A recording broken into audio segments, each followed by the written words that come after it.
All right. Hi, everyone. Welcome to another edition of Subject to Change. I'm Lauren Stanek, and this is I'm my Jodi co-host. Anderson, and I dove right in there and talked over Lauren, which is like exactly what we normally do. So welcome. Well, welcome to the show. Welcome to Subject to Change. Subject to Change, a sustainability podcast. Tonight we have a very special guest, my friend and mentor, and all around, like when I need a good COVID hug, I could just call my friend Kelly Kinahan. Welcome to Kelly Kinahan. Thank you. Not only does she own and run Kinahan Associates, which is an interior design, project management, and lab relocation specializing firm here in Syracuse, New York.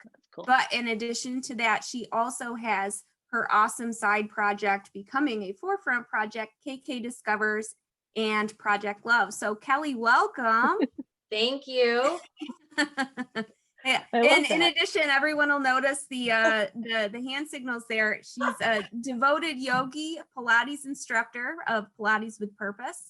And gosh, the list is endless. Kelly, tell us about like your biggest passion project that you've got going right now. So for the day job or the fun job? All of the above, whatever you want to talk about. Right. Yeah. So I am proud. I don't want to minimize Kinahan Associates. I started it 13 years ago in Boston.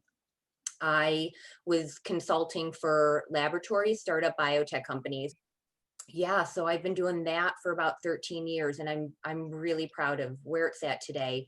I support architects and contractors for anywhere from design to project management. A big chunk of what I fell into moving here was the wastewater industry. So contractors Great. will order equipment. So I'm the middle woman. I have the WVE certification in New York State, the golden ticket, as I say. Really, but it's taken me a long time to get the business where it is today, which pays the bills and allows me to do the fun, give back. Yeah. So, I was torn a couple years ago when I started KK Discovers. Like I have to pick one, right? Like we can't do it all. And I've realized we can, because it's not really work when you enjoy what you're doing. Fake it till you make it. Let's talk about like work-life sustainability here. Like Kelly's got it figured out, and it's kind of going to that. No. And my daughter, who's 23, will tell you the one thing that I did teach her: you fake it till you make it. Make it. Kelly, tell us how you kind of came up with the idea of KK Discovers. Like where and when did it start?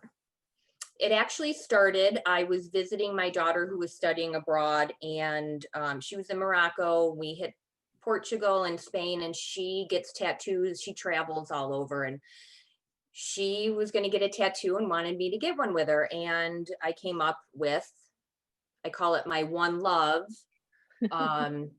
It's trademarked by Bob Marley. So I, changed it to project or project love.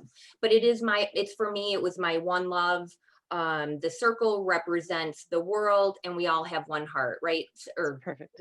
we're all connected, right? We all have a heart, and we're all connected in this great big world. And so it started off with a tattoo, and I ended up setting up an Instagram page, and I wanted to just share.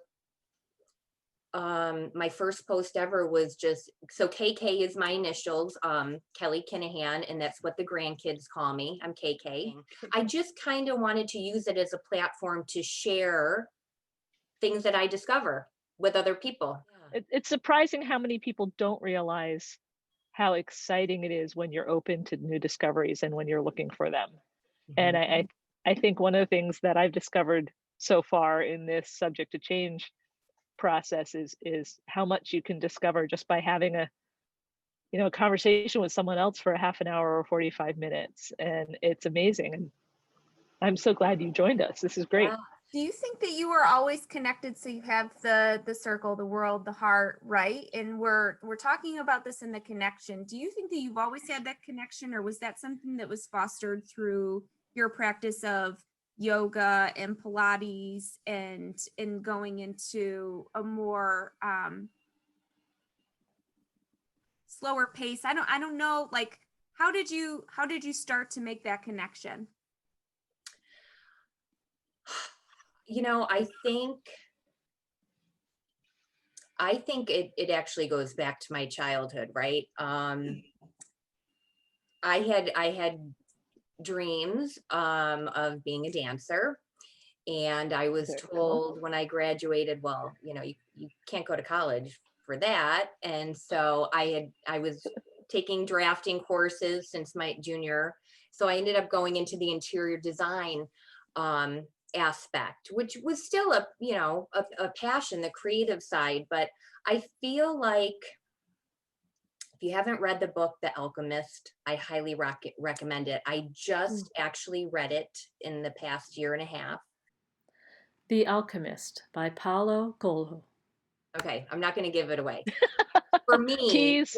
once I read that book, it clicked. Everything I was doing, like starting this. So this was like a year after I started KK Discovers that I read the book, and I was like, oh, wow. I'm tapping back into that voice that I had in my youth.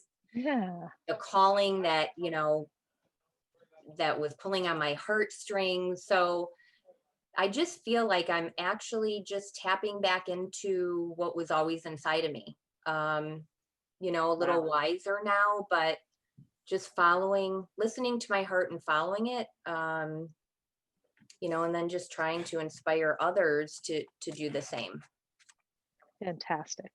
Talk about a sustainability message, right? Like perpetual motion, doing things you enjoy, feeding into yourself and your own energy and voice, and kind of creating that cycle, right? I mean, that's And also letting that spirit, that passion you have, be informed by the experiences that you've had in your life so far, which brings a richness to it that you probably couldn't have achieved when you were younger. So the timing wasn't right.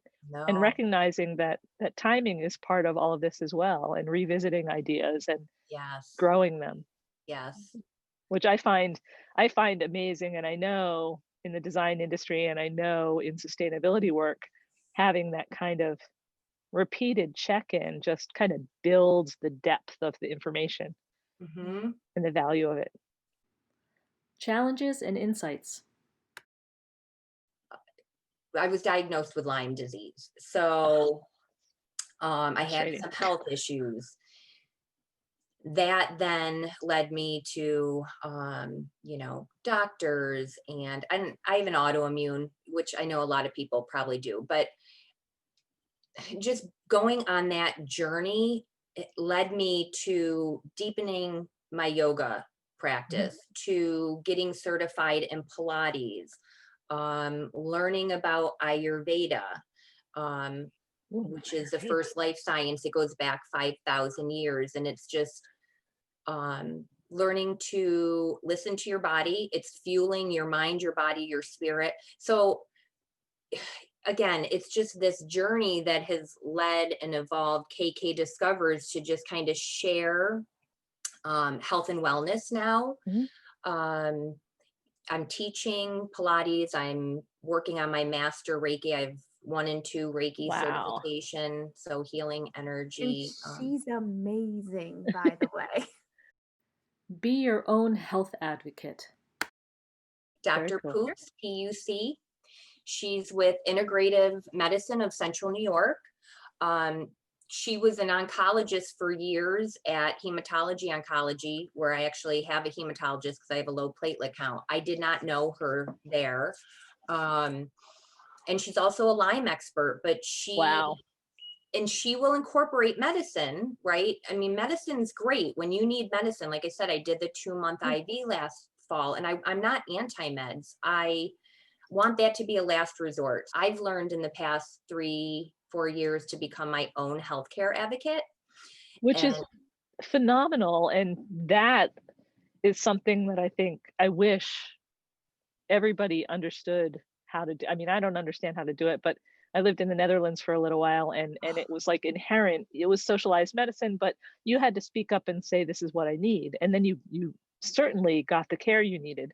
And here we've gotten very complacent about doctors giving us pills and thinking that's going to solve everything. And Yes. we don't bring up things to our doctors, and we don't talk with our friends about our illnesses either, or about stages of life that we're going through. It's just, you don't do it anymore, you know? Right. And I haven't been sick because I'm just much more aware of when I need to sleep and when I need to Yes. cut myself some slack. And we're Yeah. so married to the idea of muscling through everything. And hello, Mhm. you know, when your car says you're out of gas, you don't muscle through, you No, go get gas, right? Bad exactly. example on a sustainability blog, but and you need to cultivate respect with the people that you're working with and around to help them understand that this is part of your maintaining your own value in the work that you're doing moving forward. Yes. It's And very easy to say, what's right? the word disease? If you break it I down, know. it's dis-ease. Our body is Right. Oh, not at nice. ease. Hmm. I didn't make that up. Trust me, I read that somewhere. It's really good though. Well, But but our audience appreciates learning it. Ayurveda. when COVID hit, we were in Mexico. We were supposed to be there 2 months. We ended up staying for 5, and Wow. it was amazing. And that's where I learned Ayurveda from a beautiful human, Sandra Wohlers. Yeah, it's the first life science, actually. It goes back 5,000 years to India, and it's a sister science to yoga. Okay. Wow. I'm not an expert to get into it. There's 3 doshas. But it's mind, body, spirit. It's Right. understanding your environment, the temperature, how to listen to your body and then fuel it in a way that's sustainable, right? Right. Through Right. the summer months, through the winter. Yeah, so it Very promotes cool. longevity, and we only have one life to live. So I want to be here as long as I can. Access and equity. I would say that this is an avenue where equity is incredibly lacking. When most of the community that she serves is very low income in the northern parts of Troy, New York. So it's not a very wealthy area. And because of that, almost every solution has to be a quick solution, and it's mostly based on pills and services because people don't have time to take a bus to go exercise, or they don't have access to healthy foods, so Right. they can't improve their diet, or they have a history in their family of diabetes and it's been untreated for years and years. There is meditation on YouTube that's free. There is yoga classes, Yoga by Adrienne. I love her, boho beautiful. But it's educate. Sandra, that's mine. Yeah. I have some free Pilates videos too on my website. I saw those. I'm gonna Yeah. have to try But Pilates. that's what I want to do is like I want to be able to share that with people. I have the day job that pays my bills. So Right. this is the project that is going to hopefully educate others at any age, any financial situation they're in. Preservatives, additives, and toxins. Oh my. Yeah, we've been supporting more local farms since learning in Mexico after 5 months of being there and being in a neighborhood with local farmers. So we made a point when we came back to support the local farms Very with, cool. meat, produce, That's great. Now you dairy. do it through a CSA, or do you shop at a farmer's market? What is your approach? So we've done farmers market. There's Williams Farm Stand right down the street from us. W Longhorn. We actually ordered our turkey for Thanksgiving from them. That's cool. Yeah, I'm definitely about organic. Pay now, pay later. I've been saying that for years. My parents loved Paris. My dad worked for a company overseas and had to be in Paris frequently. C'est dommage. So terrible. And No. he fell in love with Paris, and in doing so, he told my mom, I've got to take you to Paris. And my mom can actually go to Paris and eat any amount of cheese and dairy that she wants. There's something about our food preservatives or something in our food process that is problematic to human digestive tracts that occurs here in the United States that's not happening in France. Yes, if we all wanted a really good download on autoimmune diseases, a lot of those come from the environments in which we live and work and play and whatever. And so Diane Branley, one of our previous guests, would go on the record as having done all of the research associated with plastics and plasticizers and phthalates and other PVC related chemicals and petrochemicals that are in the building materials that we walk on, breathe on, tactile, like take in through our skin, as well as, you know, inhale by way of, you know, particulates in the air. And there's a lot of autoimmune disease that ends up being linked to these interior materials and the things that we can feel and breathe. Well, everyone's so defensive of their own product that they don't want to understand that, yes, we should use some things for very specific uses, but that doesn't mean we should use it for everything. One world, one heart. One of the very first things that you said when we were talking about your tattoo and how it was, we're one world, we're one heart. You were very specific to say we're one heart. And it's so true. We are one world, we are one heart. When you think about all of this, like what we breathe, what we eat, what we drink, who we are, how we communicate, it is so interconnected. I mean, even what we touch, we're so interconnected. There's no separation. And so it's I love the upholstery on your chair. It's your tattoo. It was Nana's chair that's been reupholstered in her trademark upholstery. And it's so profound. It's so simple, but it's so profound because we are so interconnected. There's no separation. As much as people want to say that there is, there's just not. Conservation of energy. After people pass, where do they go? This does not have to be anywhere. I'm just asking the question based on that.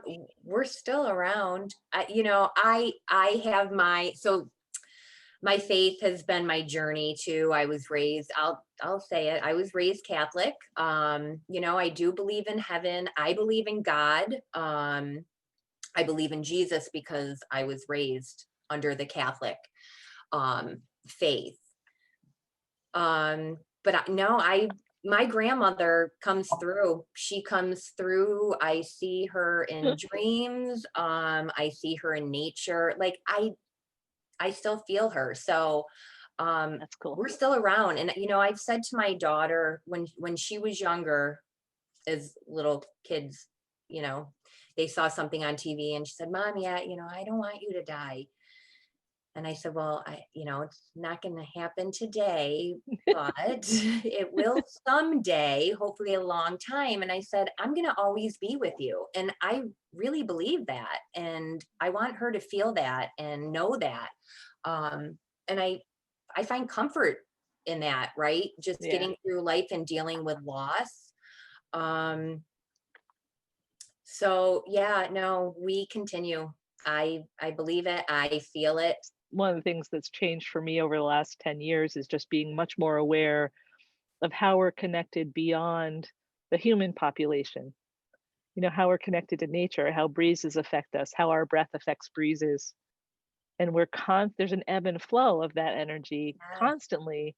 And I've had loss in my life and it's always been very difficult, but I think that it's only been difficult for selfish reasons. When I get past that selfish part, I can recognize that it's not really a loss, it's just a transition. Change is a 4-letter word. So funny. We're all I don't know if it's this culture in the United States or if it's just the nature of human beings that we resist change dramatically. Like we we are so aggressively anti-change for the most part. I mean, some of us accept change in some areas of our life, but our nature is to establish something. And change is disruptive and can be beautiful. After going through all my health stuff last year, Oh my God, yeah. I'm like, oh, I have control of nothing. And then COVID hit and everybody was in shock. Like, oh my gosh, the world's coming to an end. I'm like, oh, I knew a year ago we have control of nothing. COVID is. Well, can we just say you were on a beach in Mexico during this? You had a slightly elevated like frame of mind to come at this from. Do you think that if more people were more connected to nature, there would be more acceptance of change, and there'd also be more acceptance of things like your body informing you? Yeah, I think so. But you've said, I've picked up a few times you've said this word, awareness, right? And so I think that's the important thing, is just to start with that level of awareness, learning and discovery and growing. There's like an attunement. I mean, it's not Attunement. work. Oh, that's a good word. It's intention. Yeah.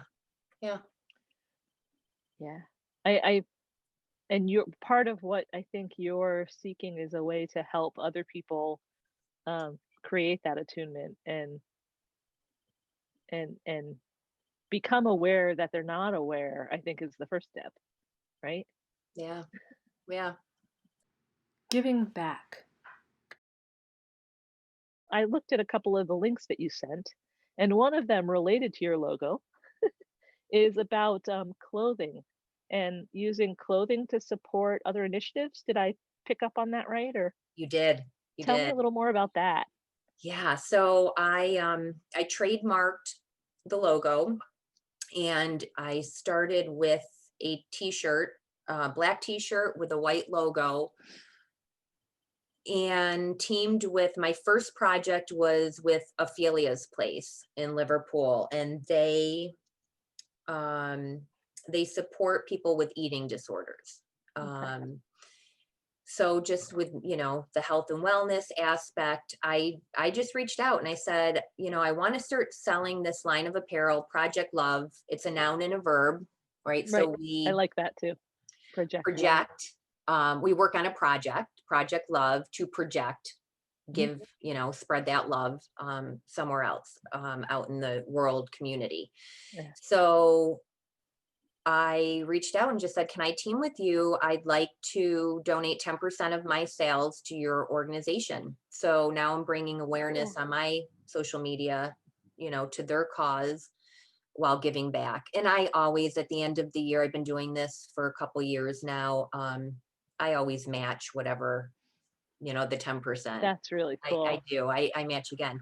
So then I had another line. That was my first project. It was the yoga bags, because I teamed with a girl in Mexico, a friend of mine, Isu, who makes yoga bags. So the yoga bags in that first line, we would donate to Ophelia's Place. Then the other organization that hits close to home for me on a personal level was Vera House, and them supporting people with domestic violence. So I came up with the word strong. First it was strong, and the O was the logo. And I was talking to my husband. I said, I don't know, strong. And he goes, what about stronger? Which means you were strong to begin with. And I thought, that brought a tear to my eye right away. So we did stronger. I reached out to Vera House. I have some clothing to support Vera House. And then the recent project was a really fun project, because 100% of the proceeds goes to Peace Inc. So I teamed with Beacon Skiff. Nice. Marianne Brennan from Beacon Skiff. I met her ironically at a yoga retreat, and she saw my, on the Jeep, and everybody was, not everybody, but there was maybe 4 of us that had different apparel on. She's like, what's up with this logo and your tattoo? And so I told her, and she goes, let's team on a project. So we came up with a Good Apple campaign, and 100% of the proceeds, 100%. Wow. Minus the tax and shipping costs, but will be donated to Peace Inc. And that's a local nonprofit that supports families and empowering them to That's very become cool. self-sufficient. Yeah. So we've gone from KK Discovers to Project Love. And I think through that, we've probably come up with 3 different 501c3s that exist in the central New York area, plus one really amazing additional local business that does a lot for the community as well. So that's awesome. Thanks. But There's the network, right? It's Yeah. like you can't not connect. Get off social media after this podcast. Who's your hero? Oh, this is easy. Okay. Love it. I'm going to say any human that is kind. Yeah. We're all struggling, right? But at the end of the day, I wish we could just take labels away on so many levels, right? What is the biggest initiative that you feel like people should read up on or know more about right now? Get off social media. Except after you watch this amazing podcast. Classic. I say the biggest initiative is to have that awareness, self-awareness, and then connect to community, even through technology and COVID. I mean, we can still have that community without, face to face or touching, although I can't wait to hug and kiss. I'm a hugger and a kisser, man. Like, Hugger. Oh, I miss that. I so miss that. But I love what you two are doing. This is great. I'm so glad you joined us. I learned a lot. I am honored that when she asked me, I didn't even know you were doing this. I was like, oh, I'm honored. Why me? But thank you. That's when I said, I got to do better about posting. This has been Subject to Change, a sustainability podcast. I am so pleased to have met you and to have learned about some of your journey and to recognize a fellow journeyman.